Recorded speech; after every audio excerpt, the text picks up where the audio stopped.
மாநிலங்கள் அவையின் உறுப்பினராக தேர்ந்தெடுக்கப்பட்டிருக்கும் கமல்ஹாசன் எனும் நான் சட்டத்தினால் நிறுவப்பெற்றதான இந்திய அரசியல் சட்டத்தின் மீது உண்மையான பற்றார்வமும் பற்றுறுதியும் கொண்டிருப்பேன் என்றும் இந்தியாவின் இறையாண்மையையும் ஒருமைப்பாட்டையும் உறுதியாக பற்றி நிற்பேன் என்றும் நான் இப்போது ஏற்கவிருக்கும் கடமையினை நேர்மையாக நிறைவேற்றுவேன் என்றும் விழுமிய முறைமையுடன் உறுதி கூறுகிறேன்.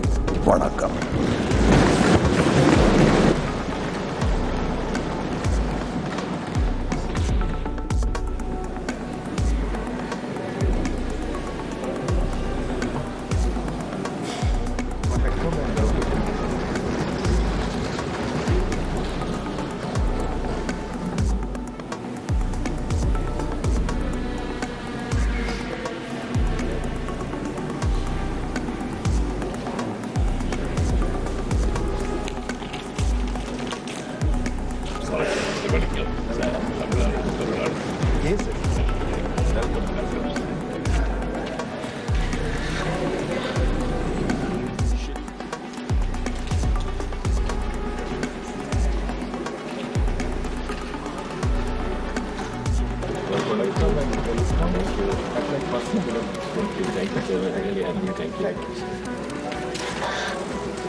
இன்னைக்கு என்ன இஷ்யூ இருக்கோ அதுதான்.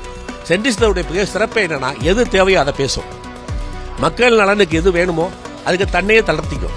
அப்ப இப்ப நம்ம திமுகவோட செய்வது மத்திய அரசாங்கம் ஒரு அதிகாரமிக்க சபையாகவும் மாற்றாந்தாய் மனப்பான்மை கிடைக்கல, நமக்கு தேவையானது கிடைக்காதுங்கல, அதை போராடி படுற இப்ப இருக்க தமிழ்நாட்டு கட்சியில வலிமையான கட்சி திராவிட முன்னேற்ற அதுக்கு கரம் கொடுத்தோம்னா மக்களுக்கு கிடைக்கும். அது சில விஷயங்களும் மறக்கணும், ஒதுக்கணும்.